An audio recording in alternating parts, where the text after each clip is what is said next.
ప్రగతి గారు 19 ఏళ్ల వయసులోనే సినిమా రంగ ప్రవేశం చేశారు.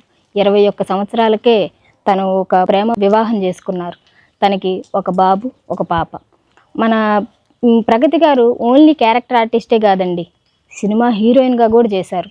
తెలుగు, తమిళ్, మలయాళ భాషల్లో వరుసగా 7 సినిమాలు హీరోయిన్గా చేశారు. ప్రగతి గారు అసలు 7 సినిమాలతోటి ఎందుకు ఆగిపోయారు?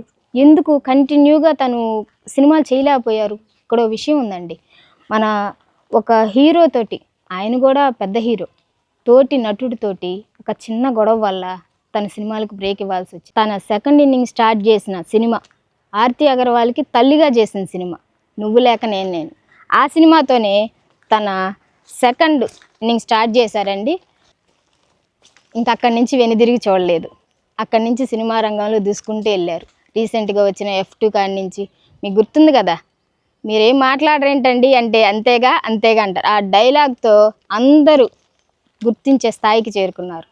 ఇక్కడ చూస్తున్నాం కదా, ఇది వాళ్ళ పెద్దమ్మ గారి ఇల్లు.